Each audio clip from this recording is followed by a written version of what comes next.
When the final rays of summer sunlight stretched across the skyline of Harborview, they illuminated the modest facade of the Hayes Community Center in soft, golden light. The building itself was unremarkable from the outside, just an older, single-story structure with a sun-faded mural along one wall. Still, anyone who stepped through the doors felt an almost immediate warmth, as if crossing into a vibrant world held together by hope and compassion. Inside, volunteers arranged rows of foldable chairs around a simple stage, hanging colorful paper decorations for the evening's open mic event.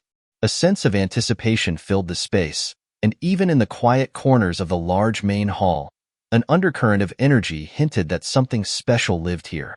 Jordan Carter, the de facto leader of the Hayes Community Center, gently guided a group of teens in setting up a snack table. Standing just over 6 feet tall, Jordan carried himself with a calm confidence that belied his complicated history. In his mid-40s, he wore a casual button-down shirt rolled at the sleeves and comfortable jeans. Anyone who looked closely might notice the faint lines of tension around his eyes, a subtle trace of the life he once led in U.S. Army intelligence. He had never been the type to boast about his past, though its impact was evident in the quiet, collected way he managed difficult situations. Whether it was calmly de-escalating an argument between teenagers or effectively organizing a fundraising campaign, Jordan approached everything with measured resolve. Leaning against a table, he listened patiently while Emily Nguyen, a bright-eyed high school senior, told him she'd written a new poem for tonight's open mic. She worried it wasn't good enough, especially compared to her classmates' polished performances. Jordan fixed his dark brown eyes on her, nodded thoughtfully, and encouraged her with a steady voice. "You wrote this from your own heart, Emily. No one else can speak your truth. There's a real power in that." Those who knew Jordan recognized his gift for connecting with people on a personal level. It was the reason the center thrived, even in this lower-income neighborhood of Harborview. He could tease out hidden talents, uncover anxieties, and empower individuals, no matter their age or background, to feel confident about who they were. Long ago, Jordan had learned that genuine respect and empathy could diffuse even the most volatile situations, and he imparted this lesson daily at the center. As Emily scampered off to fine-tune her poem, Aisha Morales entered through the back door carrying a stack of homemade flyers. Aisha was in her early 30s, a lifelong Harborview resident known for her boundless enthusiasm. She had big, expressive eyes that lit up whenever she talked about new community initiatives. Tonight, she wore a bright yellow sundress that contrasted beautifully with her warm brown complexion. The moment she caught sight of Jordan, she waved the flyers and called out, "We still need to find a place for these. The mayor's office donated those new scholarship forms, and I want to put them out where everyone can see." Jordan greeted her with a nod and a light smile. "Let's set up a separate table in the foyer for any educational materials. That way, people don't miss them on their way in." Aisha agreed enthusiastically, then fell into step beside him, the two weaving between volunteers in a comfortable synchronicity. "It's going to be a great night," Aisha said, scanning the center's interior with bright anticipation. "This open mic is our biggest turnout yet. At least 30 sign-ups for performances, including a few from out of town. Isn't that amazing?" Jordan's answer was calm but clearly proud. "The more people we get in here, the more we can showcase what the center is really about. It's more than just a place to kill time. It's a home base, a spark for people to discover how much they matter." While their conversation brimmed with optimism, an undercurrent of concern lingered in Jordan's mind. Harborview, despite its scenic coastal views and pockets of prosperity, was no stranger to economic struggle. Inequality lined the streets in stark ways, boarded-up shops on one block, luxury condos on another. Over the past few months, Jordan had become aware of simmering tensions between certain police officers and neighborhood residents. There were stories circulating of abrupt stops, disrespectful remarks, and an uneasy sense that some individuals in law enforcement saw the local youth more as troublemakers than community members. Still, Jordan tried to keep the center focused on solutions rather than fears. The open mic night itself showcased that approach. Gather people, let them share their voices, create a sense of belonging. He believed firmly that once communities felt connected, they could handle adversity more effectively. Tonight, that belief would be tested. 2 hours before the event began. As volunteers lit the last of the string lights around the makeshift stage, a young man named Rafael Ortega slipped through the front door. He was in his late 20s and had an unmistakably relaxed gait, wearing a graphic t-shirt that read, "Tech Fixer." Scanning the hall, he spotted Jordan and approached him, pushing back a lock of dark hair from his forehead. "Hey, Jordan, I've got the new camera system partially installed," he said, tapping at his phone. "Want me to show you how the feed looks?" Jordan watched as Rafael pulled up a live feed on his phone. A surprisingly sharp view of the center's entrance, the main hall, and the smaller side exit near the loading zone. It wasn't that the center was regularly victimized by vandalism, but as it gained prominence, Jordan had felt it necessary to adopt basic security measures. "Looks great," Jordan said with genuine appreciation. "Thanks for doing this on such short notice."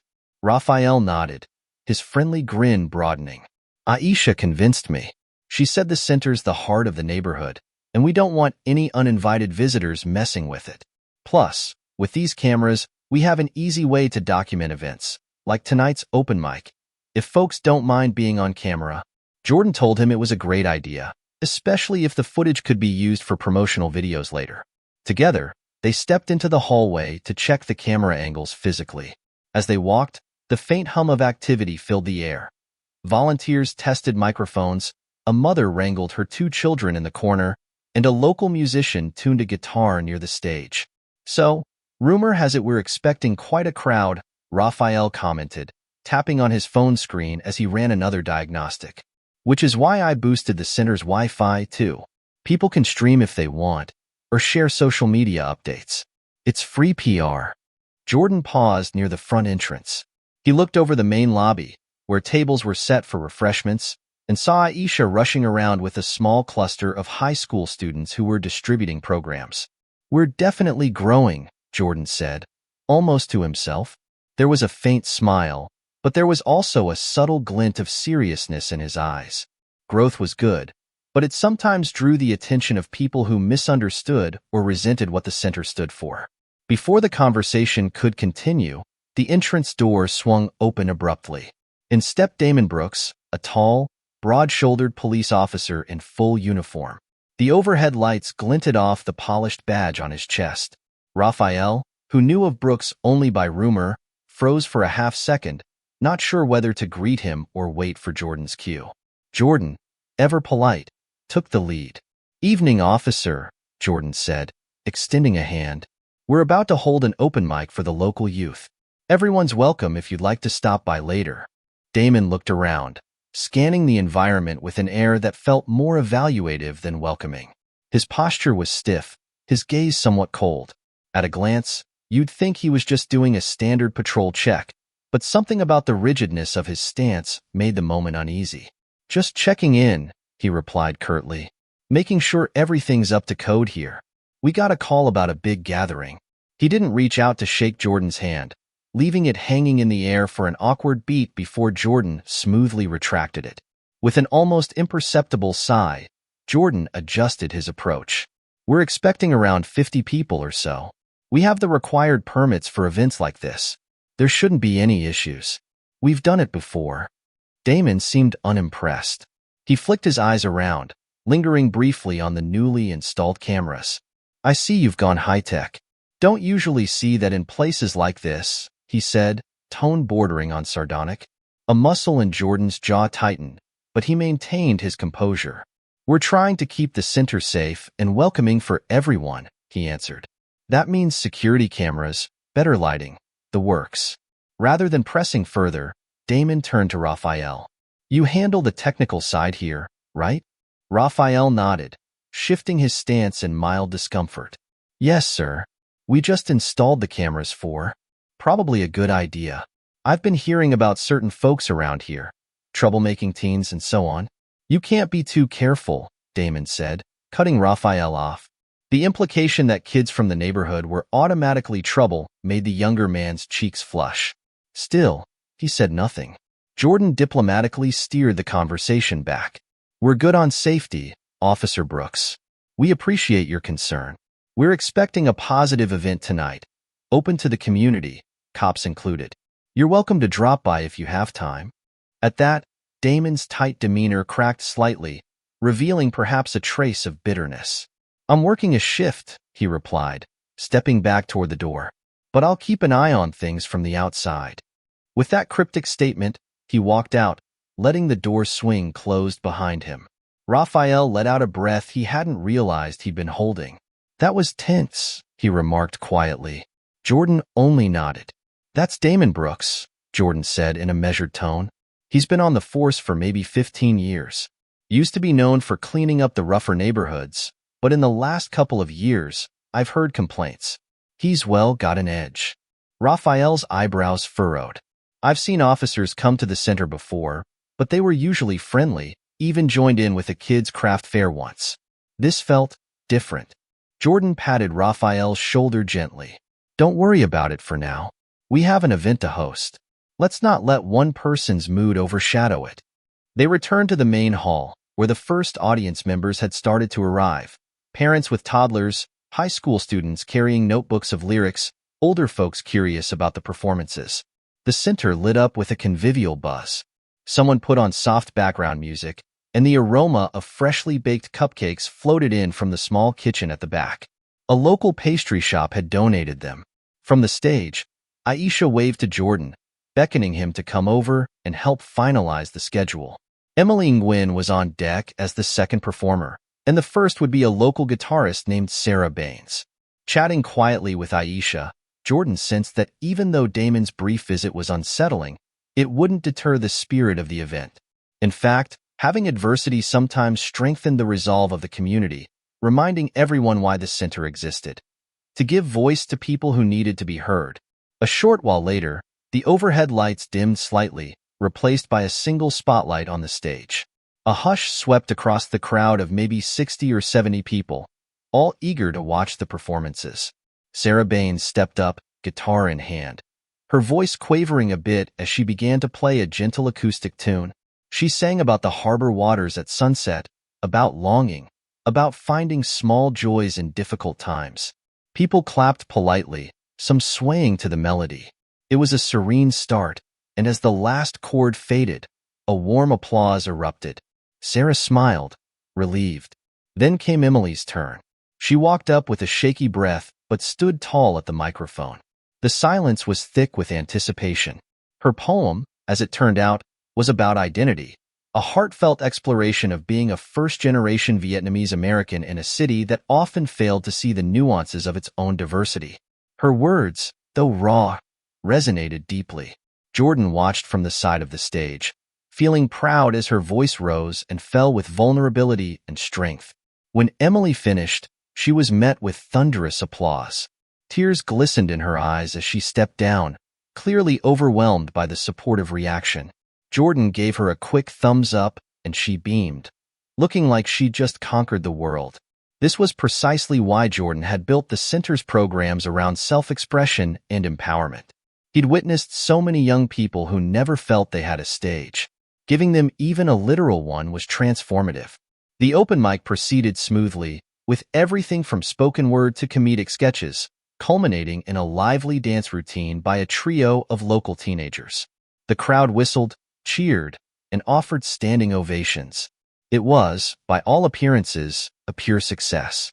Only after the last performance, when Jordan stepped up to give a final thank you, did reality reassert itself in a small but tangible way. Through the glass doors at the entrance, Jordan spotted a patrol car idling on the opposite curb with its headlights on. Damon Brooks, presumably, watching from a distance. Jordan kept his composure, offering the audience a warm closing message about gratitude and the power of community engagement. The applause swelled, drowning out any disquieting thoughts. After the event concluded, people lingered around the snack tables, chatting animatedly about what they just witnessed. Emily's father approached Jordan, shaking his hand so vigorously that Jordan had to laugh. "Thank you," the older man said. "I've never seen Emily so confident. This center means the world to her, and to all of us." Jordan thanked him in return, genuinely touched. That was the core of why he did all this.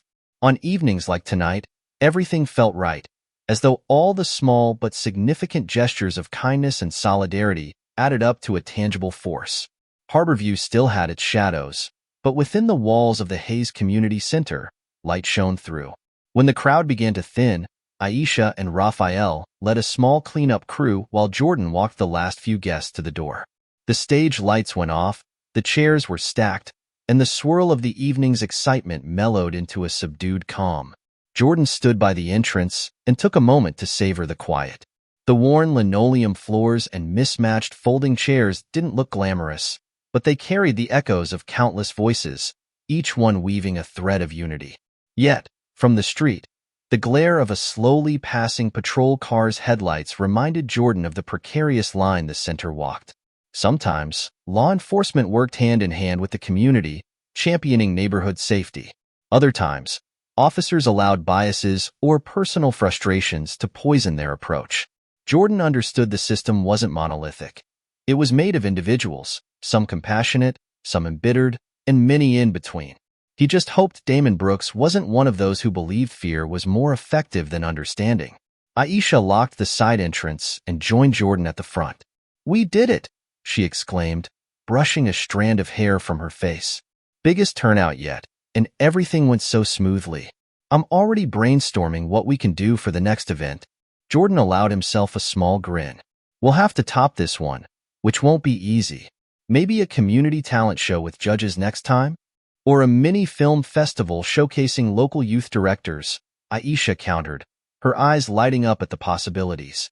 She sighed with contentment, looking around at the volunteers still chatting in the background. "It's nights like this that remind me how much good is left in the world." Jordan nodded, pressing a hand lightly against the door frame. "Exactly. We just have to protect it, nurture it. It's delicate, like a garden that needs constant tending." They turned off the interior lights, stepping out into the warm night air. The moon cast a gentle glow over the quiet street. Parked a block away, the patrol car was nowhere in sight now. Perhaps Damon Brooks had moved on, or maybe he was circling the neighborhood. In any case, Jordan resolved not to let that worry overshadow what they'd achieved tonight. Raphael offered them both a ride home in his old sedan, which had a noticeable dent on the passenger side door but still ran well enough. Jordan declined, saying he wanted a short walk to clear his mind. Aisha hopped in with Raphael, eager to continue discussing future tech improvements for the center. Jordan exchanged waves with them as the car pulled away. Alone, he headed down a dimly lit sidewalk, passing by closed storefronts and the occasional street lamp that emitted a flickering glow. Harborview at night was a blend of stillness and distant city hum, with the faint roar of ocean waves echoing from a couple of miles away. Jordan found the quiet comforting. Each step allowed him to reflect on how far the center had come. He recalled the day he signed the lease on the building with next to no budget, uncertain if anyone would volunteer or if the city would support it. Now, it felt like a beacon, an example of what a few dedicated people could accomplish together. His phone vibrated, shaking him from his thoughts. He expected a text from Aisha or maybe a volunteer, but the number on the screen was unfamiliar. Hesitating, he answered anyway. A muffled voice came through the line, asking if he was Jordan Carter. Once he confirmed, the voice identified itself as a local community member, Dave Cross, who'd gotten Jordan's number from the center's contact list. Dave sounded nervous, his speech hurried. He mentioned an incident with his son being stopped by a police officer earlier that night, possibly Officer Brooks, who had asked pointed questions about the kind of crowd at the center. Dave was worried. Jordan took a measured breath, trying to gather details. "Where did this happen?" he asked quietly, looking around the empty street as though he could spot the confrontation himself. Dave explained it was near the corner of 9th and Glendale, not far from where the center stood. Damon allegedly made insinuations about the center harboring delinquents. Dave's son was only 16, and while no harm was done, the experience left them shaken. Jordan could feel a slow burn rising in his chest. This was precisely the kind of incident he'd hoped to prevent. He reassured Dave, offering to meet with them at the center the next day. "We'll figure this out and ensure your son feels safe," Jordan promised. After hanging up, he paused, leaning against a quiet storefront. One more sign, he thought, that something bigger was brewing. Continuing his walk, Jordan remembered the look Damon had given him earlier in the evening, that guarded, almost resentful glare. He'd seen eyes like that during his military days, typically belonging to men who believed the world had betrayed them. Men whose moral compasses had become skewed by cynicism or heartbreak. He wondered what Damon's story was, how he'd come to this point. Though Jordan had no illusions that he could single-handedly solve a stranger's troubles, he knew confrontation was coming. He'd have to stand firm and protect what the community had built. He arrived at his small, one-bedroom apartment a few blocks north of the center. It was humble, far from the spacious homes that dotted Harborview's wealthier districts, but he liked the coziness. Framed photos adorned a simple shelf, snapshots with some of his army buddies, images from earlier volunteer ventures, and a small black-and-white picture of his parents who'd passed away years ago. These photos reminded him that every step in his journey had shaped him. He set his phone on the kitchen counter, stared at it for a moment, then exhaled deeply. He decided to draft an email to the mayor's office in the morning, updating them about these concerning encounters. That night, sleep didn't come easily. Jordan found himself replaying the events of the evening, especially the undercurrent of Damon's presence. At 2 in the morning, he finally drifted off, only to dream of half-remembered missions in far-flung countries, blending strangely with images of the center's hall. In his dream, a faceless figure stood in uniform at the threshold, blocking the door with a stern, accusatory stance. Jordan woke up with a start, sweat trickling down his forehead. It was just a dream, he told himself, trying to calm his breathing. Yet it felt like a warning, a sign that the invisible line between the center's sanctuary and external hostility was becoming dangerously thin. The next day broke clear and bright, though the air smelled of ocean salt and the promise of humidity. Jordan rose early, made a cup of coffee, and reviewed the day's plans. There was a leadership workshop in the afternoon, a drop-in tutoring session for kids at 4, and an evening board meeting to discuss upcoming fundraising strategies. He also intended to catch up with Dave Cross and his son, if they were willing to stop by. When Jordan reached the center around 9, he noticed that the new cameras Raphael installed were still operational. Thankfully, the feed looked normal. The building was quiet at this hour, with only Aisha in the office, rummaging through a stack of paperwork. She greeted him with a grin. "Morning, boss," she teased, though he never liked formal titles.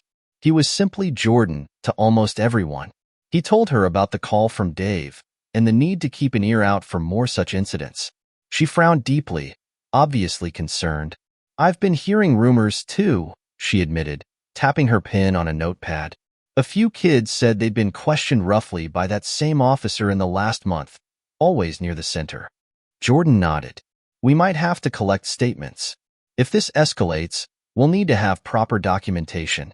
He couldn't believe how quickly the environment had shifted from celebratory to defensive.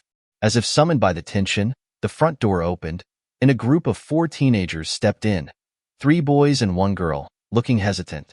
They waved at Jordan and Aisha, offering half-smiles. Jordan recognized them as regulars, high school juniors who used the center's makeshift study lab to prep for tests. One boy, wearing a faded hoodie, spoke up. "Hey, Mr. Carter, can we hang here today? We just want somewhere to chill after what happened last night." Jordan ushered them toward a set of couches in the lounge area. "Of course, you're always welcome." "What happened?" he asked gently, though he suspected the answer. One of the boys sighed. "Officer Brooks asked if we were part of some gang scene down by the community center. We were literally just walking home after the open mic, and he pulled over, wanted our names, asked for IDs. Scared my little brother to death." Aisha exchanged a meaningful look with Jordan. "You're safe here," she told them. "He had no reason to do that. I'm sorry you had that experience." They all nodded, relief blending with frustration. Jordan promised them he'd contact a local civil rights group if necessary. The anger simmering behind his calm exterior grew. Damon Brooks seemed intent on turning the center into a magnet for harassment. Why? As the morning wore on, Jordan tried to focus on everyday tasks. Calling potential donors, checking inventory for the next youth art workshop, coordinating with a local cafe for a community bake sale. Yet, he couldn't shake the underlying tension. The phone on his desk rang with unusual frequency, each new call threatening more troubling news. Around noon, he stepped out for a quick lunch at a nearby sandwich shop. On the way, he noticed a patrol car pass by, though he couldn't tell if it was Damon driving. The feeling of being watched put him on edge, reminding him of old instincts from his intelligence days when he had to keep a constant eye on his surroundings. Returning to the center, he found Dave Cross sitting with Aisha in the office, accompanied by his teenage son, Mark. The boy, wearing a baseball cap pulled low over his eyes, looked apprehensive. Dave stood when Jordan entered, shaking his hand in a tense but grateful gesture. "I appreciate you making the time, Mr. Carter. It means a lot." Jordan directed them to sit in a small circle. "Thank you for coming in. Could you walk me through exactly what happened last night?" Dave gave an account nearly identical to the one Jordan had heard over the phone. Mark, it turned out, had just started volunteering at the center 2 weeks prior, helping run a junior basketball clinic on Saturdays. Damon had stopped him on the sidewalk, demanded to see his backpack, and asked if he knew of any illegal activity going on at Hayes. The officer even insinuated that Mark would be found out if he was hiding something. Terrified, Mark had complied, emptying out his bag right there on the street. Jordan clenched his fists under the table. "I'm so sorry," he murmured. "He had no right to treat you like a suspect. Did he cite any reason for stopping you?" Mark shook his head, eyes downcast. "No, sir. He just said I looked like I was up to something." Aisha reached for a notepad and began jotting down details. She asked Mark to describe the location, time, and Damon's exact words if he remembered them. "We might need these notes," she explained softly, "just in case we file a complaint with the department." While the meeting took place, volunteers bustled around the center's main hall, oblivious to the conversation's gravity. The entire scenario reminded Jordan of how easy it was for injustice to hide in plain sight. A young kid being harassed on a near-empty street at dusk, no witnesses except the sidewalk and the street lamps. Only Mark's father's determination to speak up had brought it to Jordan's attention. How many more had similar stories but stayed silent? By the time Dave and Mark left, Jordan felt a definitive shift. They no longer had the luxury of hoping this was an isolated matter. Damon Brooks appeared to be systematically intimidating young people connected to the center. Jordan texted Aisha soon after, "We need a strategy meeting ASAP." Aisha glanced at her phone, nodded in agreement, and suggested they gather a few core members the following day. Yet the day wasn't over. Late in the afternoon, while Jordan led a leadership workshop for a handful of young adults, he spotted a police car roll slowly past the large front windows. The participants, noticing his slight pause, turned to see what had captured his attention. Nothing happened. The car didn't stop or come in, but the group fell silent for a moment, and the tension was palpable. Someone joked nervously, "Big Brother's watching," which elicited half-hearted chuckles, but it was clear the unsettling feeling remained. Jordan resumed the session, trying to brush it off. He spoke about leadership values, vision, empathy, accountability, and resilience. Yet the subtext hovered, a reminder that real leadership also meant standing firm against intimidation. A short while later, the workshop ended, and the participants dispersed, some lingering to chat about their career goals or personal anxieties. Jordan gave them his full attention, though in the back of his mind he couldn't stop formulating how best to confront Damon's actions. Evening arrived with a pinkish-purple glow in the sky. The board meeting began in one of the smaller conference rooms, featuring Jordan, Aisha, Raphael, serving a dual role as an advisor on digital outreach, and 3 longtime neighborhood figures who helped oversee budgeting and operations. On the agenda were typical points: fundraising, program expansions, applying for a small city grant to improve the center's kitchen.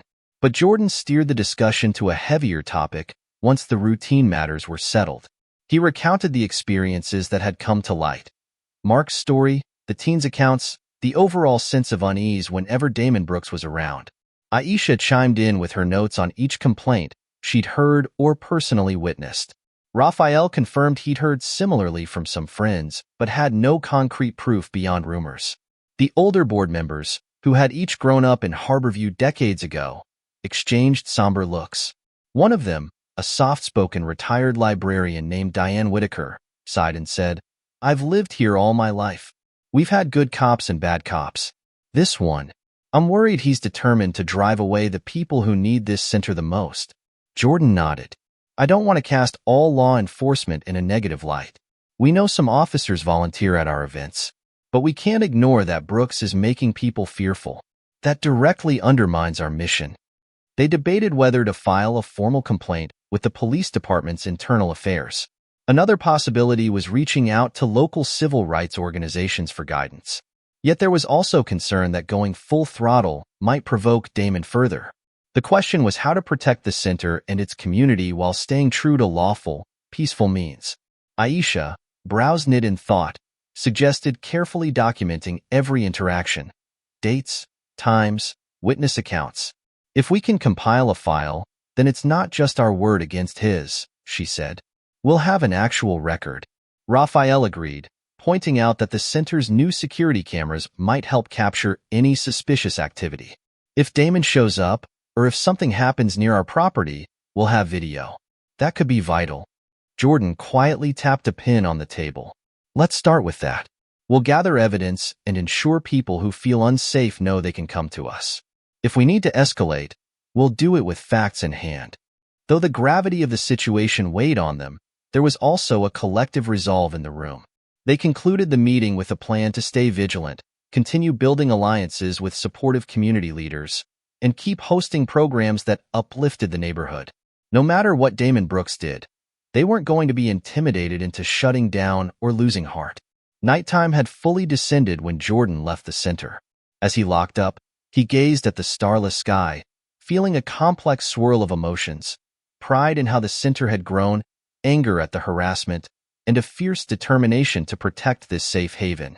In the silence, the distant drone of a passing car reminded him that the conflict might escalate sooner rather than later. Sure enough, as he walked away from the building, a slow-moving patrol car approached the intersection. Jordan couldn't confirm it was Damon behind the wheel, but he had a strong suspicion. The car briefly paused, headlights illuminating Jordan in the middle of the crosswalk. For a moment, the brightness blinded him, and he shielded his eyes.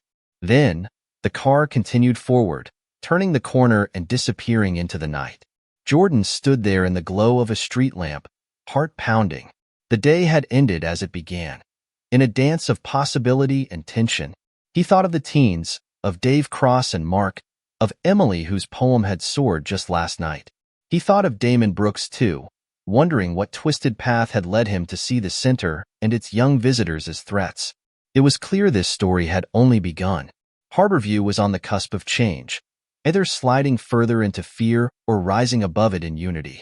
As Jordan finally headed home, he made a silent promise to every face that had passed through the Hayes Community Center. Whatever was coming, they would meet it together. If Damon Brooks believed intimidation could fracture this community, he was sorely mistaken. There was power in these streets, in these friendships, in these determined hearts. And before long, the entire city would see it. Morning arrived in Harborview with a hush that felt more ominous than peaceful, as though the city itself held its breath. Jordan Carter sat in the modest office of the Hayes Community Center, a hot cup of coffee growing cold in his hands, while he stared at a list of phone calls he needed to make. He had always been an early riser, an old habit from his military days, but today that head start didn't alleviate the growing knot of worry in his chest. The previous evening's board meeting had yielded a plan to gather evidence and testimonies about Officer Damon Brooks's behavior, but the question lingered. How long before Brooks escalated his harassment even further? An uneasy silence hung throughout the center, which normally bustled with preparations for the day's activities. Over in the corner by a tall bookshelf, Aisha Morales was sorting pamphlets with uncharacteristic solemnity, her energetic chatter replaced by focused, quiet resolve. She threw a glance at Jordan every now and then, a silent acknowledgement that they were both wrestling with the same concerns. Sometime after 8, the first wave of volunteers arrived. One of them, a college student named Marisol, approached Jordan with a mixture of nerves and determination. I heard from a friend that Damon Brooks questioned her younger brother yesterday, too, Marisol said, placing a small pile of printed statements on Jordan's desk. She wrote it all down. Time, place, details, everything. I told her we're collecting this kind of info. Jordan thanked her, flipping through the pages. The stories, each slightly different, bore a troubling pattern. Damon Brooks targeted teenagers, or young adults near the community center under vague pretenses. He was never overtly violent. He seemed to prefer intimidation by insinuation. In many of these accounts, he made reference to the type of kids who frequent the Hayes Community Center, as if simply being part of the community automatically cast suspicion on them.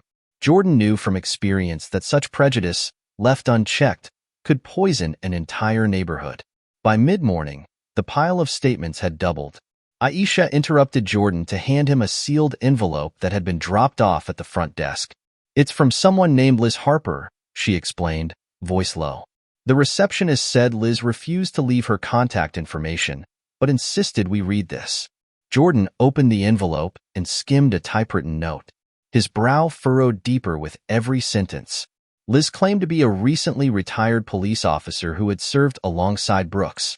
Though she provided no direct phone number or address, her letter detailed how Brooks's behavior had changed a few years back after he lost a close partner in a shooting. The letter hinted at an internal culture in certain precincts that encouraged officers to be ruthless, especially in lower-income neighborhoods.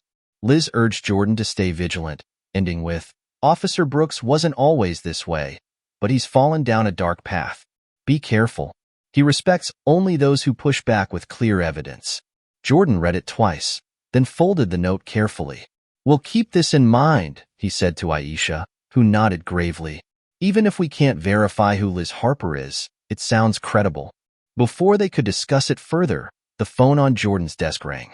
It was the mayor's office, one of the junior assistants to Mayor Evelyn Parker, specifically. The young woman spoke with professional crispness, asking if Jordan could meet with Mayor Parker in 2 days.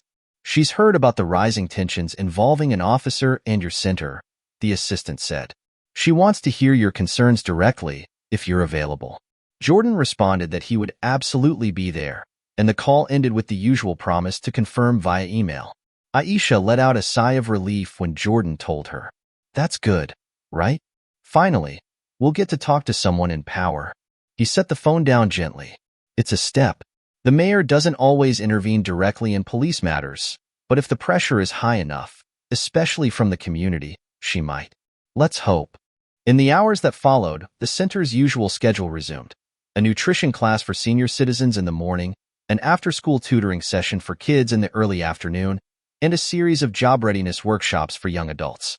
Jordan tried to keep his focus on these activities, reminding himself that the best way to resist intimidation was to continue serving the neighborhood.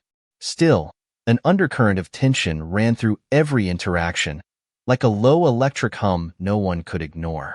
Shortly after lunch, a small group of high schoolers gathered in the lounge area, where they were supposed to study but instead ended up discussing Damon Brooks.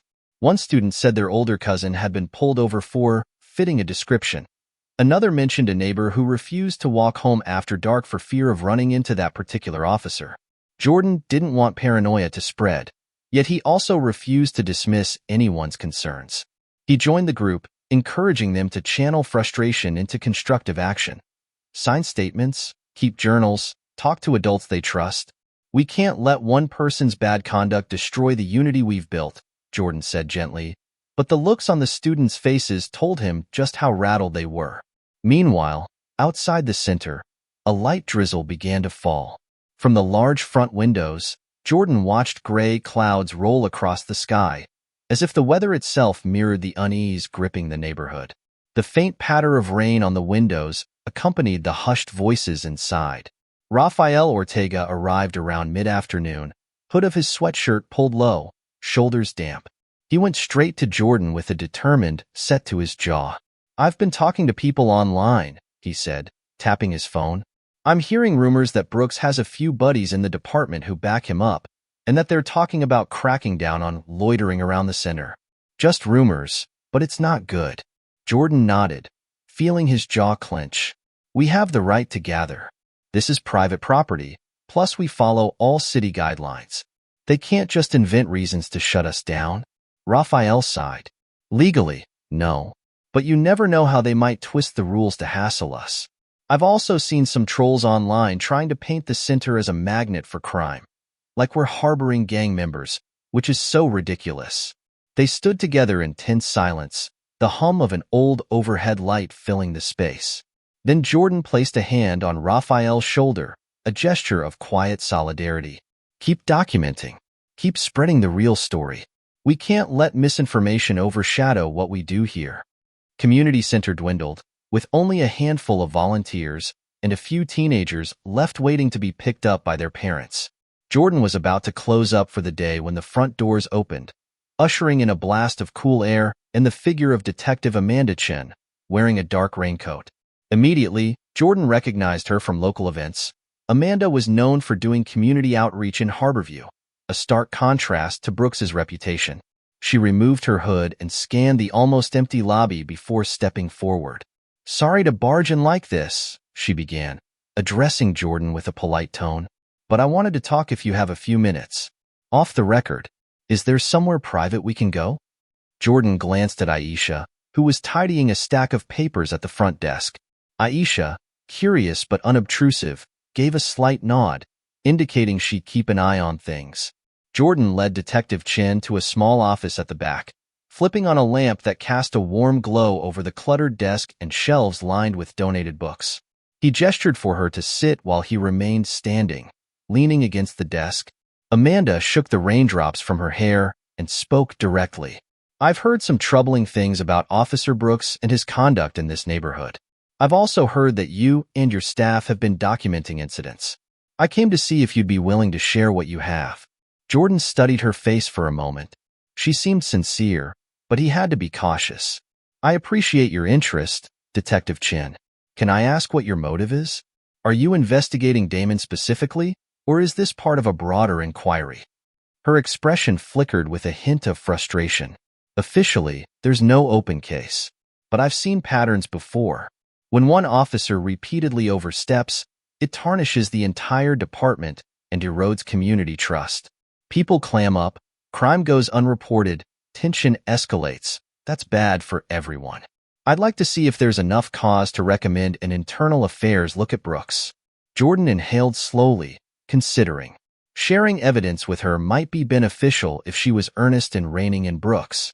On the other hand, he worried about tipping Damon off if Amanda's superiors informed him of any inquiries. "We do have statements," Jordan finally said. "Personal stories, times, dates, even a few partial videos. We're planning to present them to the mayor in 2 days." Amanda nodded approvingly. "Good. The mayor needs to know, too." She hesitated, then leaned forward, voice low. "I can't guarantee how this'll pan out. The department sometimes closes ranks. But I've had run-ins with Brooks before. He's got anger issues, to say the least. If you're telling me he's targeting kids at your center, that's unacceptable. I want to help, but proceed carefully. He's been around a long time and might have allies." Jordan offered a faint, tired smile. "Thank you, Detective Chen. We'll be careful." He rummaged through a drawer and pulled out a folder containing a handful of anonymized statements. "Take these copies. They're redacted for now, names hidden. If you decide to move forward, we can figure out how to protect the witnesses." Amanda took the folder, her brow creasing in concern as she flipped through a few pages. She slid it into a plastic sleeve inside her coat. "I appreciate it," she said, then met Jordan's eyes. "And I'm sorry you've had to deal with this. This center is a credit to Harborview." Jordan gave a small shrug. "We're just trying to help, but I won't let anyone bully us into stopping." When Amanda left, Jordan locked the door behind her. Outside, the rain hammered harder. He returned to the main lobby, finding Aisha and the remaining volunteers chatting in low voices. The tension in the room lifted slightly once Jordan gave them a small nod, an unspoken promise that maybe they had an ally in the force after all. The next morning brought a surprising lull. For the first time in weeks, Damon Brooks did not pass by the center's entrance. No reports came in of him stopping teenagers on the block. It almost felt too quiet, a fact that didn't escape Jordan's notice. He wondered if Damon was lying low or plotting something else. Aisha suspected maybe Damon had been reassigned, but Jordan doubted it. More likely, Damon had just chosen a different tactic. Regardless, they used the day productively.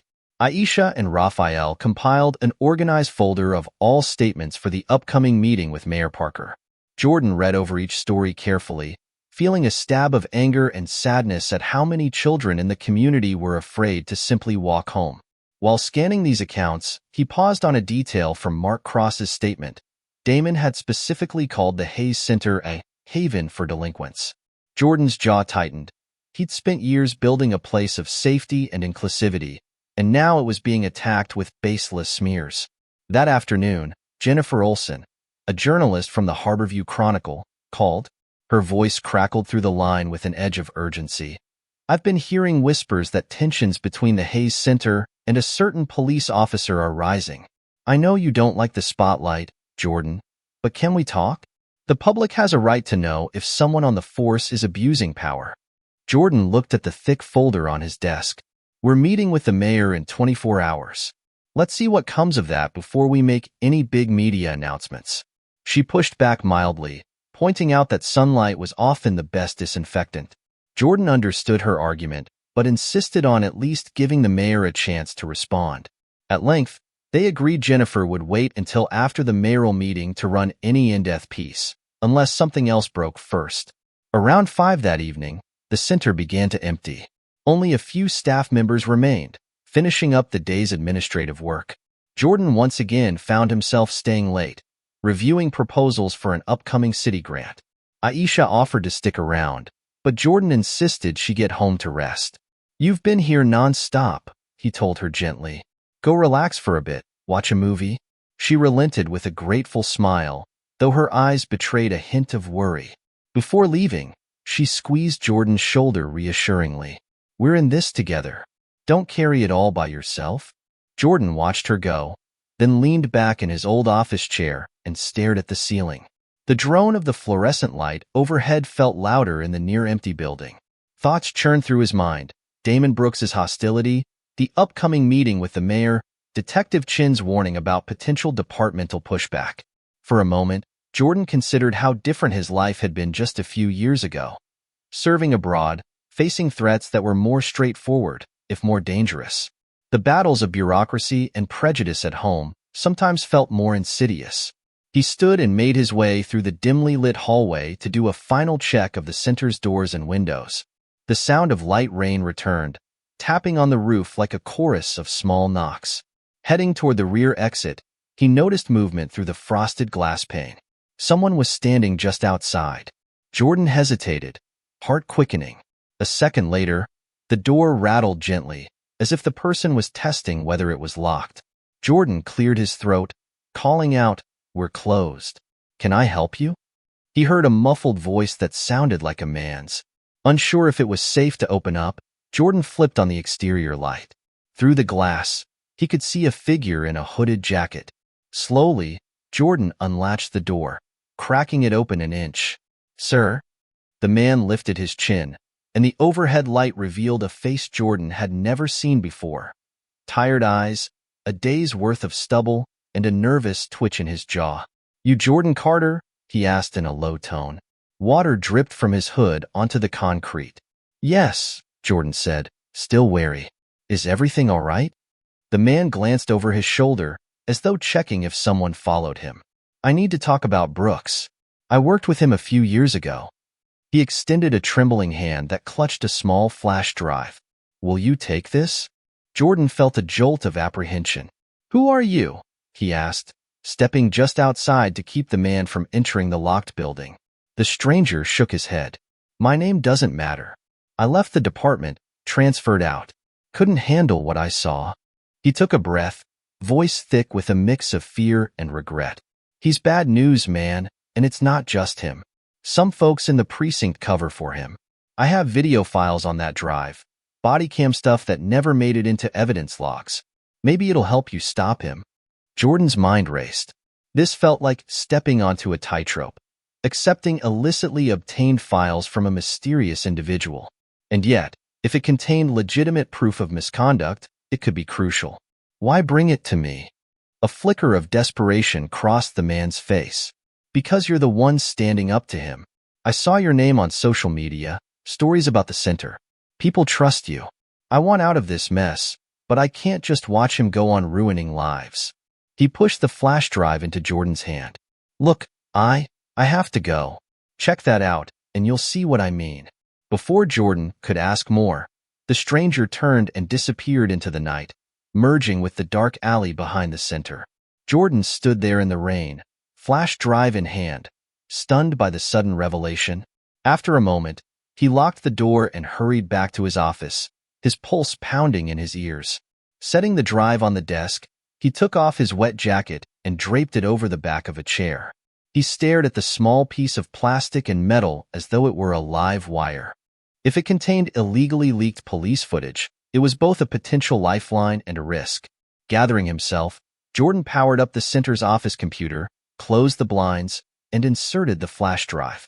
The screen flickered before revealing a file directory with several video clips, each labeled with dates spanning the last 2 years. Jordan played the first video. The camera angle suggested it came from a police body cam.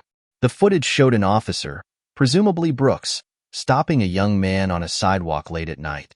Brooks's voice was audible, sharp, and menacing, demanding to know where the young man was headed and making sweeping accusations without cause.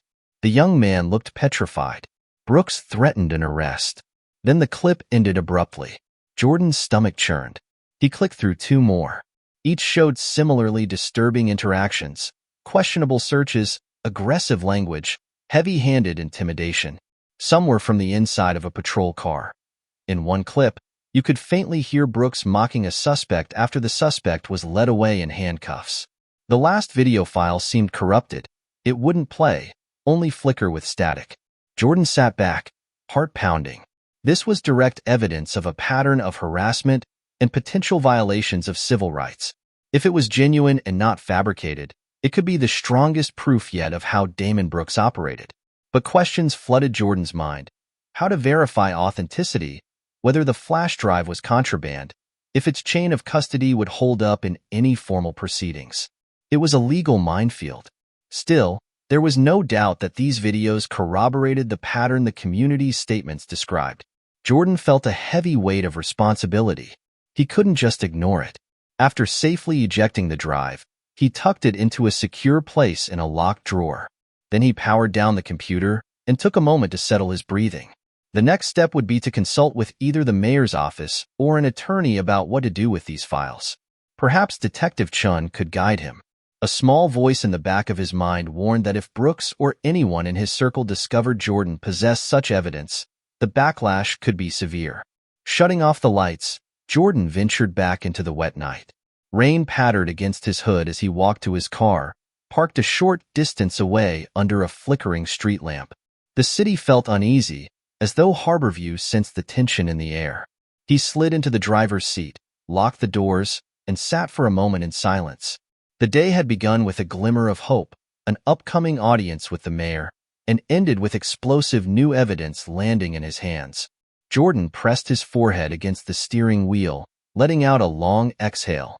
The weight of doing the right thing can sometimes feel like a mountain on your shoulders, he thought. His phone buzzed, snapping him from the moment. A message from Aisha lit the screen. "Hope you're okay. Let me know if you need anything. Tomorrow is a big day. Stay safe."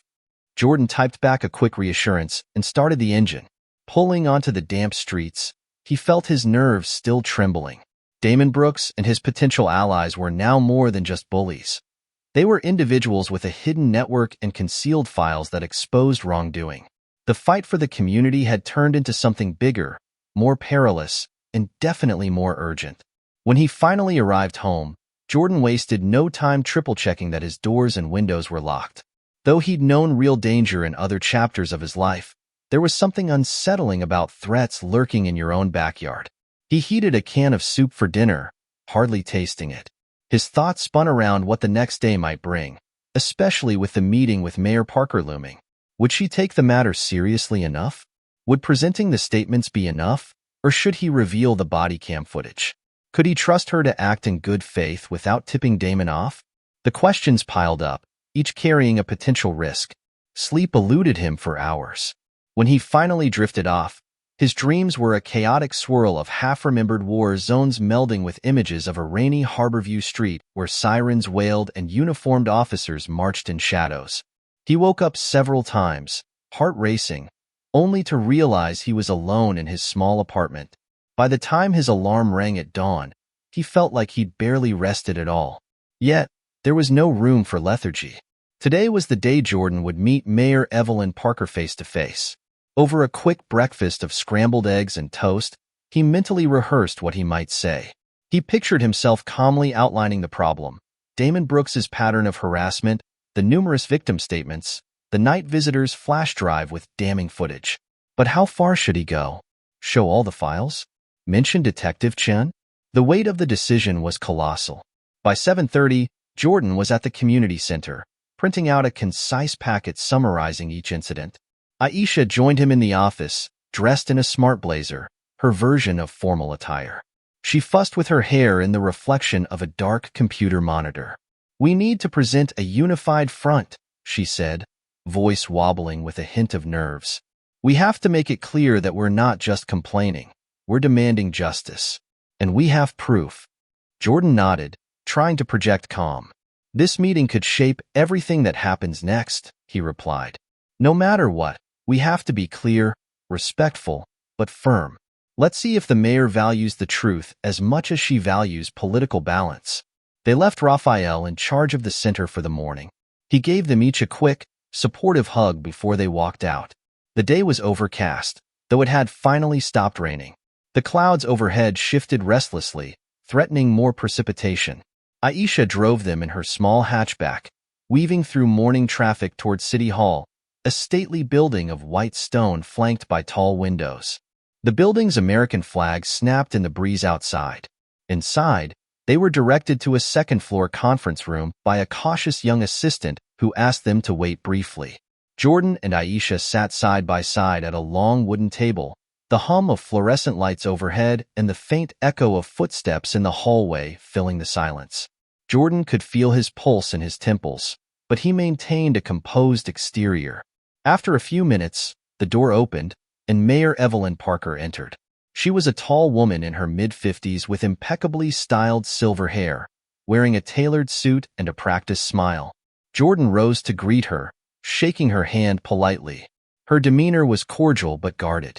"Jordan Carter, Aisha Morales," she said, acknowledging them both. "I've heard quite a bit about your community center. I'm pleased we could finally speak in person." She took a seat at the head of the table, setting down a sleek binder.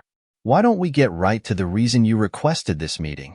Jordan offered a courteous nod, then launched into a concise explanation of what had been happening. From the repeated stops of local teens to Damon Brooks's intimidation tactics, culminating in the thick folder of documented statements. Aisha added details about the fear taking hold of the neighborhood, how families worried for their children's safety simply because they were associated with the Hayes Center. Mayor Parker listened, elbows on the table, fingers steepled under her chin. Occasionally, she glanced down at her binder and jotted a note. When Jordan finished summarizing, he handed over a neatly bound set of statements. "These are first-hand accounts from residents," he said. "Some are still too afraid to come forward publicly, but they've entrusted us with their stories." She flipped through a few pages, expression unreadable. "These allegations are serious," she finally said, gaze flicking between Jordan and Aisha. "I'm aware Officer Brooks has been the subject of some complaints in the past, but nothing that's led to formal discipline. Of course, it's possible there's a reason for that." She let the sentence hang, a subtle reminder that sometimes the system doesn't punish its own. Aisha leaned forward, tone resolute. "We're here because we want an official response. We can't keep telling the neighborhood, 'We're working on it,' if the city government won't act.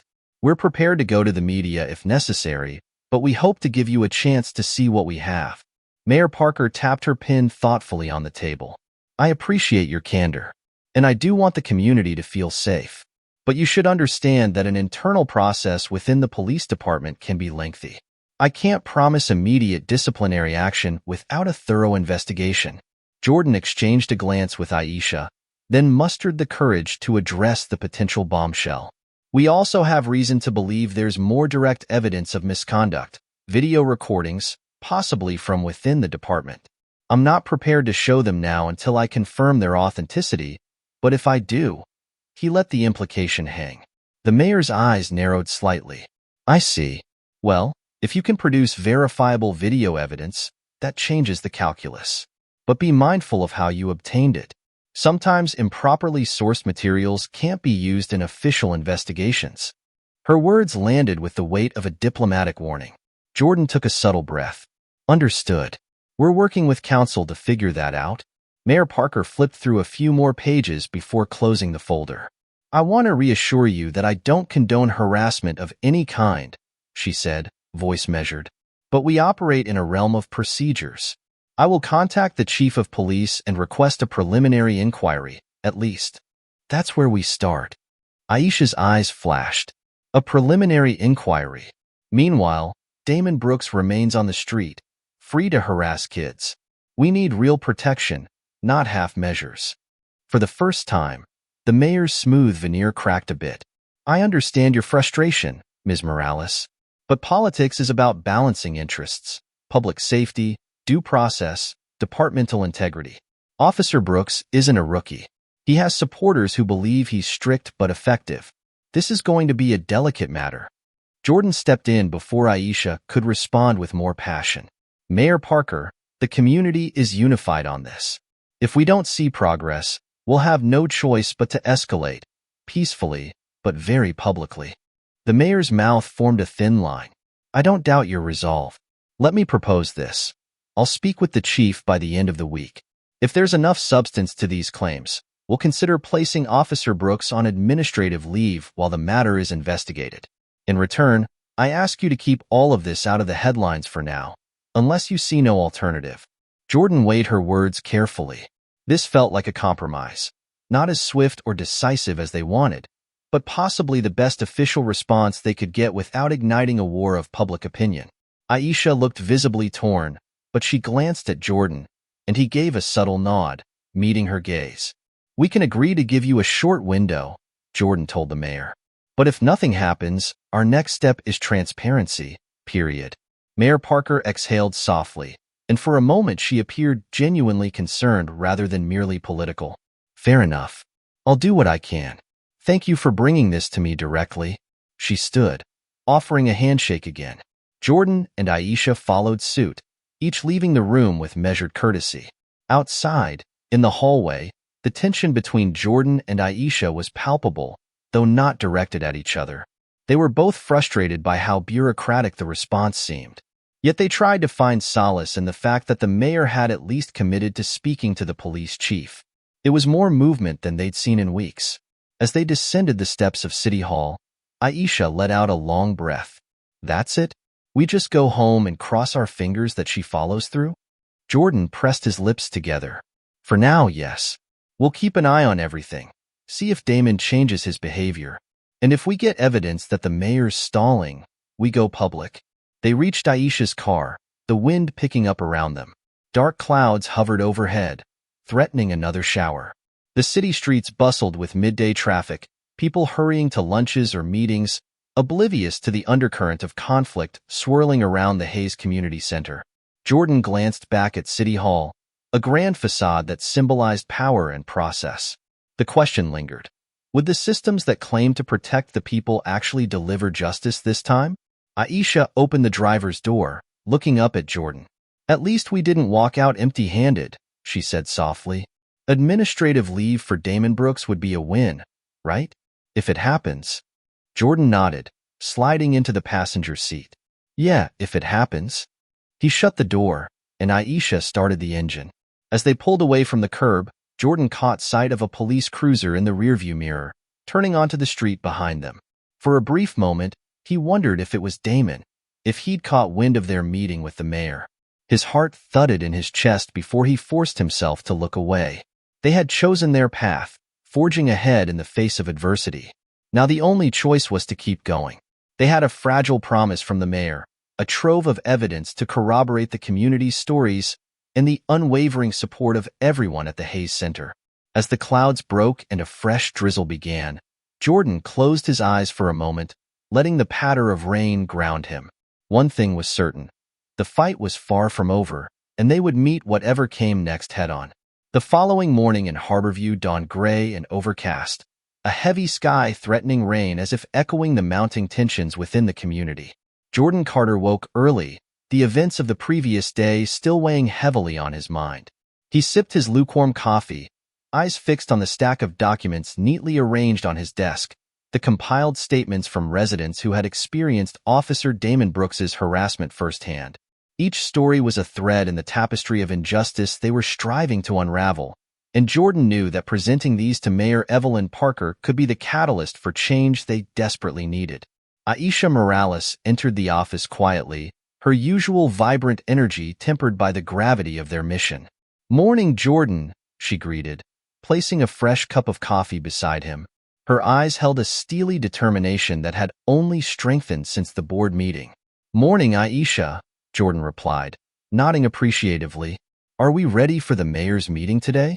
Aisha nodded, spreading out the final set of documents. "Everything's in order. We've got the statements, the summaries, and Raphael's technical reports on the new security systems. Jennifer Olson from the Chronicle reached out again. She wants to cover our progress. She says the story is gaining traction." Jordan felt a flicker of hope. "That's good. The more visibility we have, the harder it will be for Brooks and his allies to ignore us." Their preparations were interrupted by a knock at the door. Aisha exchanged a wary glance with Jordan before opening it to reveal Detective Amanda Chun, still dressed in her raincoat from the previous night.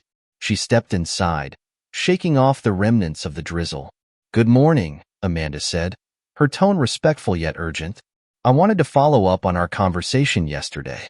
Have you had any new incidents or additional statements since our last meeting?"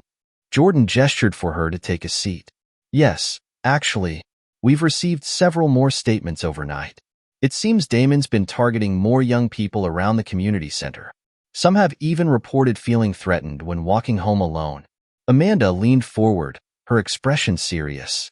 "I've started an informal inquiry based on the evidence you provided. The flash drive you received, it's a significant piece of the puzzle. I need to verify its authenticity, but it aligns with the patterns we're seeing in other areas." Aisha interjected, her voice steady. "We're prepared to assist in any way necessary. If there are additional recordings or testimonies, we can provide those too." Amanda nodded.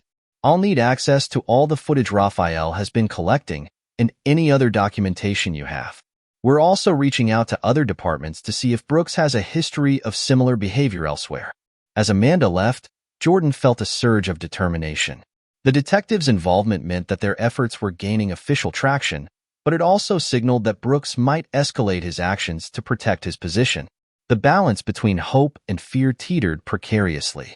Later that morning, Jordan and Aisha met with Raphael in the tech room, where he had set up multiple monitors displaying live feeds from the newly installed cameras. "I've been analyzing the footage," Raphael reported, his fingers flying over the keyboard. "There have been a few suspicious activities, mostly around late-night hours. Some individuals seem to be loitering near the entrance, possibly to intimidate or observe the center's operations." Jordan frowned, leaning closer to the screen. "Can we cross-reference those times with any known incidents or complaints? Maybe identify potential allies within the community who can help us keep an eye out?" Raphael nodded.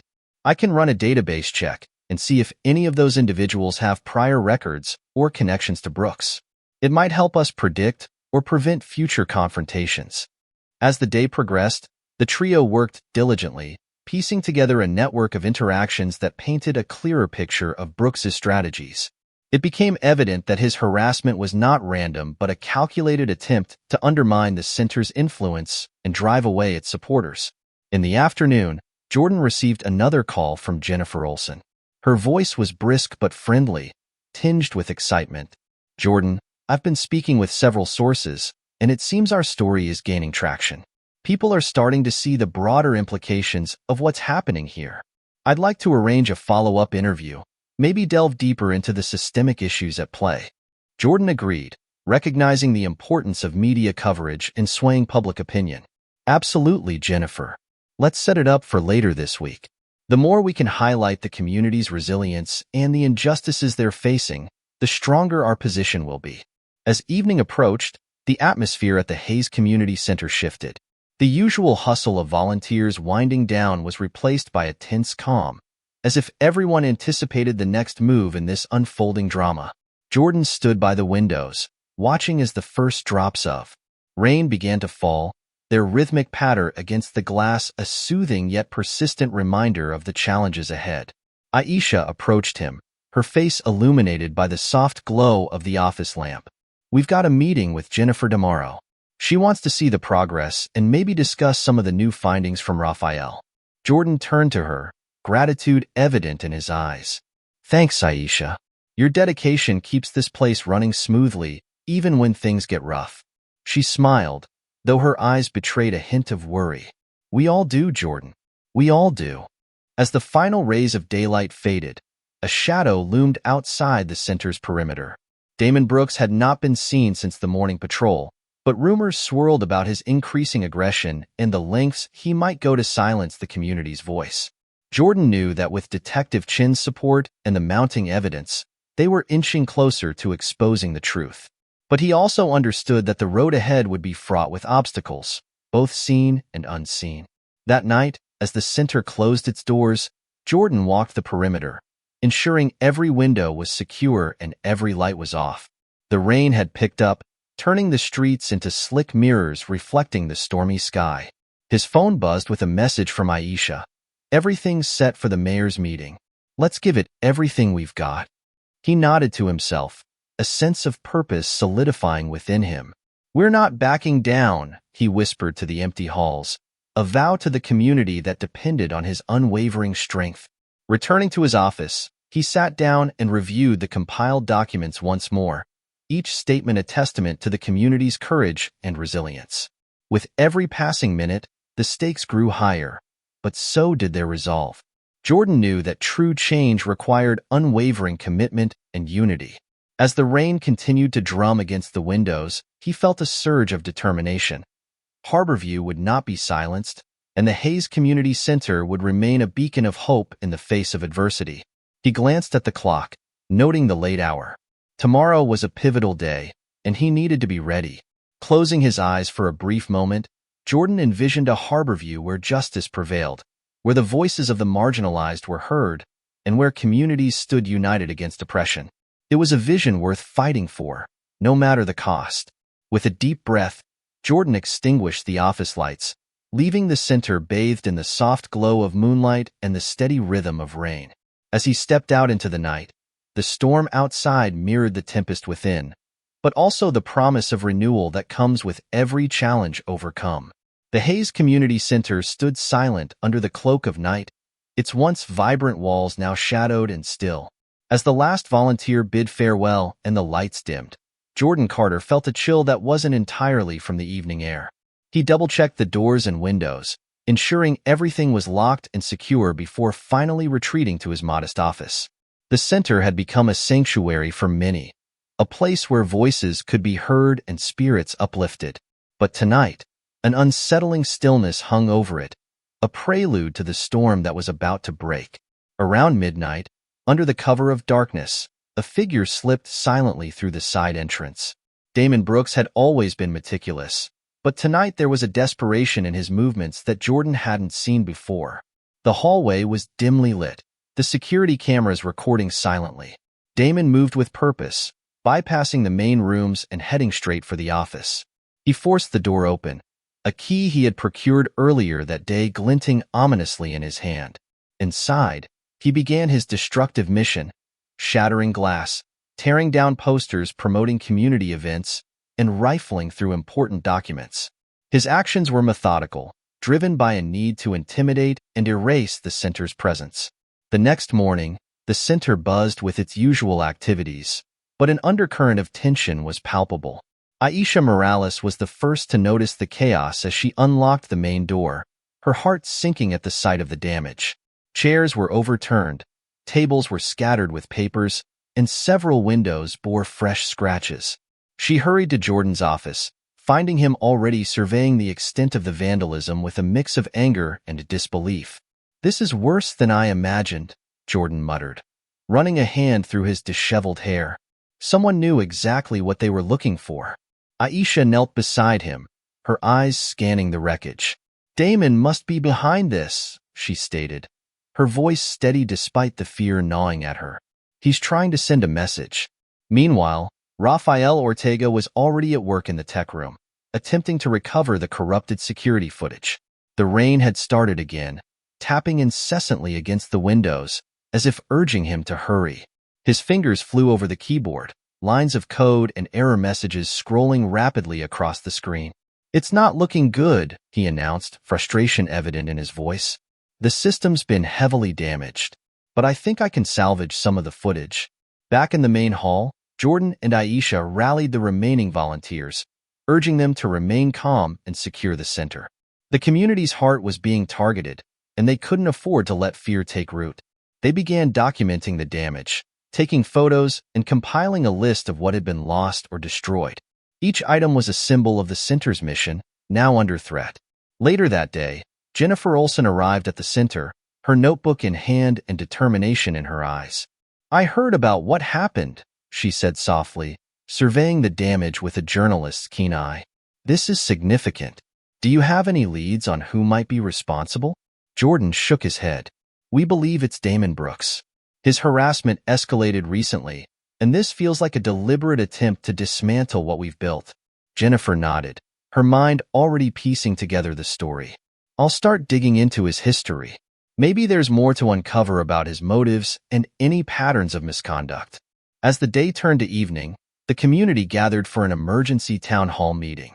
The grand conference room was filled to capacity, residents clutching their phones and notebooks, ready to voice their fears and frustrations. Mayor Evelyn Parker stood at the podium, her expression somber but resolute.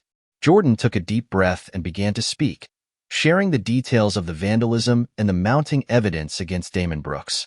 Aisha followed, presenting the newly recovered statements and highlighting the community's collective experience of harassment. The room erupted in murmurs and nods of agreement, the residents' solidarity growing stronger with each shared story.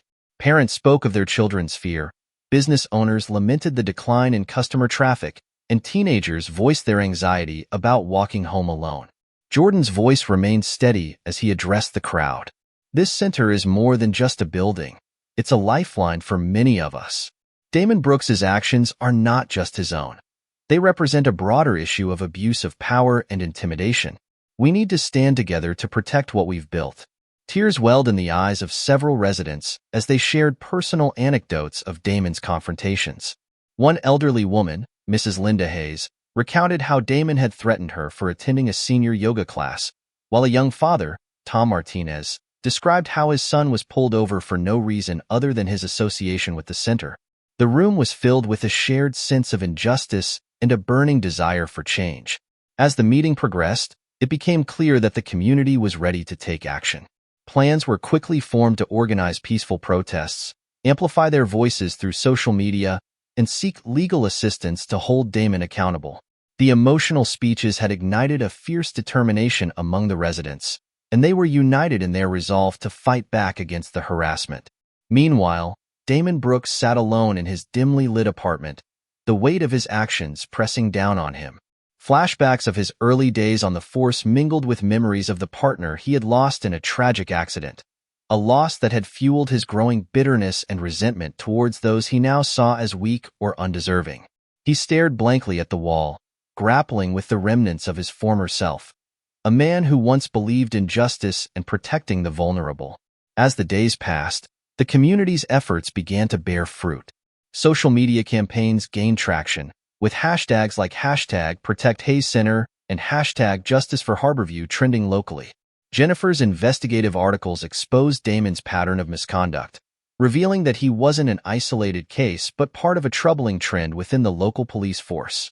Her reports included interviews with other officers who had witnessed Damon's aggressive behavior but had been too intimidated or loyal to speak out. Detective Amanda Chun continued her informal inquiry, gathering additional evidence and corroborating the community's claims. She reached out to other departments, uncovering instances where Damon had been involved in similar incidents. Her investigation revealed a troubling pattern of favoritism and corruption, with certain officers shielding Damon from consequences. The turning point came when Raphael managed to recover a portion of the corrupted footage. Despite the damage, the remaining clips provided undeniable proof of Damon's aggressive interactions, harassing teens, threatening parents, and abusing his authority without cause. The videos were the smoking gun the community needed, solidifying their case against Damon and compelling them to take the next step. With the mayor's tentative support and the mounting evidence, the Hayes Community Center became the focal point of a broader movement for police accountability in Harborview. Town hall meetings turned into planning sessions for larger demonstrations, and the center's doors remained open around the clock, serving as a hub for organizing and strategizing. The community's unity was unshakable, and their determination to seek justice only grew stronger with each passing day. As Damon Brooks watched the center's influence expand, he felt his carefully constructed facade beginning to crumble. The pressure was mounting, and the once confident officer found himself increasingly isolated and vulnerable. The shadows he had long embraced now seemed to close in around him, leaving him to confront the consequences of his actions. One late evening, as Damon sat alone in his apartment, the rain pounded against the windows, mirroring the turmoil within him. He replayed moments from his past, times when he had believed in the law and his role as a protector. But those ideals had been eroded by years of frustration, personal loss, and a relentless sense of injustice that had warped his perception of right and wrong. Torn between his lingering sense of duty and the darkness that had taken hold of him, Damon made a fateful decision. He reached out to a former colleague, someone he trusted implicitly, seeking advice on how to undermine the community's efforts without drawing further scrutiny. This clandestine meeting marked the beginning of a deeper conflict, as Damon prepared to escalate his actions in a desperate attempt to regain control and silence the voices that threatened his position. Back at the Hayes Community Center, the community continued to grow stronger, their bonds forged in the face of adversity.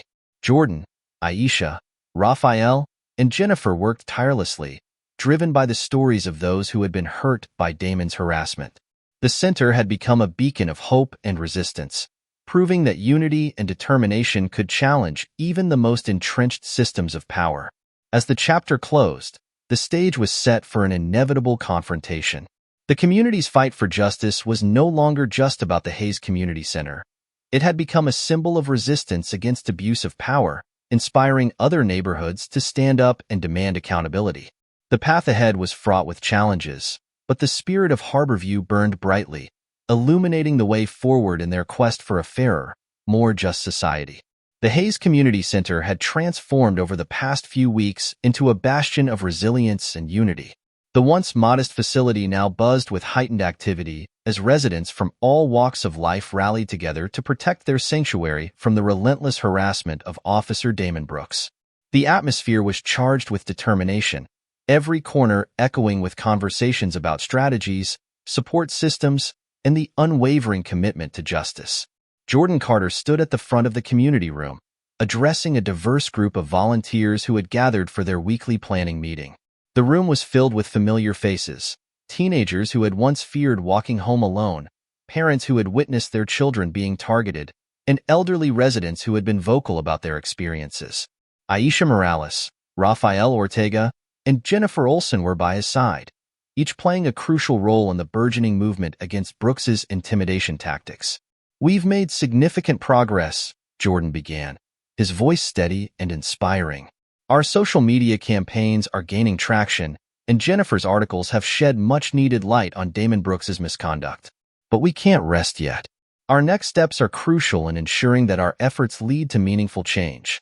Aisha nodded, her eyes blazing with determination. "We need to expand our reach beyond Harborview. Let's connect with other communities facing similar issues and build a coalition.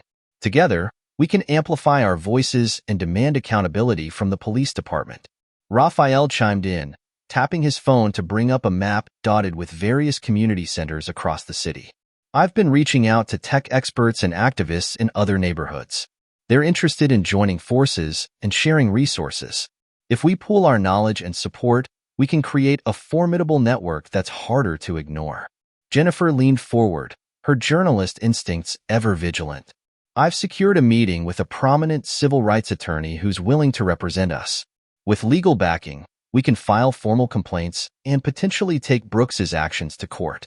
This could set a precedent for how similar cases are handled in the future." The room erupted in applause, the collective energy palpable. The community's unity was their greatest strength, and each member felt empowered knowing they were part of something larger than themselves. As the meeting adjourned, Jordan felt a renewed sense of purpose. They were on the brink of something significant, a movement that could redefine the relationship between law enforcement and the communities they were meant to serve. That evening, as the center began to wind down, Jordan received an unexpected call from Detective Amanda Chun. Her voice was urgent, tinged with apprehension. "Jordan, I need to speak with you. It's about Damon Brooks." Heart pounding, Jordan agreed to meet her at a local coffee shop, a neutral ground where they could discuss matters privately. When he arrived, Amanda was already seated, her expression serious. She gestured for him to sit, and they exchanged a brief, tense greeting before delving into the conversation. "I've been digging deeper into Brooks's activities," Amanda began, sliding a thick folder across the table. "There's more to his behavior than just local harassment. I found connections to organized groups that promote police misconduct and abuse of power. Brooks has been instrumental in orchestrating these activities, providing them with protection and resources within the department." Jordan's eyes widened as he flipped through the documents, each page unveiling a layer of corruption that implicated not just Brooks, but a network of officers who enabled his actions. "This is explosive," he murmured. "If this gets out, it could dismantle a significant part of the local police force." Amanda nodded grimly. "That's why we need to act swiftly. I've secured a meeting with a federal investigator who specializes in police corruption. With their support, we can launch a full-scale investigation that goes beyond the local department. But we have to be careful. Brooks and his allies won't take this lying down." Jordan felt a surge of determination. "What do you need from us?" Amanda leaned forward, her gaze unwavering. "We need all the evidence you've gathered, the statements, the videos, anything that can substantiate these claims. Also, we need witnesses who are willing to testify. The more robust our case, the harder it will be for them to bury the truth." Over the next few days, the Hayes Community Center became a hive of coordinated activity. Aisha organized training sessions on how to safely gather and preserve evidence. Raphael enhanced their digital security to prevent tampering, and Jennifer worked tirelessly to compile a comprehensive report on Brooks and his network. The community's collective effort was a testament to their unwavering commitment to justice and reform. One afternoon, as Jordan was reviewing the latest batch of statements, a knock echoed through the office. Aisha opened the door to find Mike Turner, a former officer who had recently joined the center as a volunteer. His presence was both reassuring and unexpected. "Jordan, Aisha," Mike greeted, stepping inside with a hesitant smile. "I need to talk to you both. It's about Damon Brooks." Jordan gestured for him to sit, sensing the gravity of the moment. "What's going on, Mike?" Mike took a deep breath, his eyes darting nervously around the room. "I've been hearing things. More than just the harassment reports. There are rumors that Brooks is planning something big, something that could cripple the center and discredit us all." Aisha frowned, concern etched on her face. "Do you know what he's planning?" Mike shook his head. "Not the specifics, but it's tied to the network Amanda was talking about. They want to silence us before we can expose them fully. It's more than just harassment now. It's intimidation on a grand scale." Jordan felt a chill run down his spine. "We need to stay one step ahead. Amanda's meeting with the federal investigator is our best shot at uncovering everything. In the meantime, we should increase our security and ensure that everyone knows to report any suspicious activity immediately." As the days progressed, the tension in Harborview reached a boiling point. Brooks's aggressive tactics intensified, with reports of increased patrols around the center and targeted harassment of key community members. The center remained steadfast, however, bolstered by the growing support from neighboring communities and the mounting pressure from media coverage. Jennifer's investigative reports had begun to resonate beyond Harborview, drawing attention from national news outlets and human rights organizations. Her articles not only exposed Brooks's misconduct, but also highlighted the systemic issues within the local police department that allowed such abuse of power to persist. The narrative shifted from a localized struggle to a broader commentary on police accountability and community empowerment. One evening, as the center prepared for another bustling evening of activities, the doors swung open abruptly.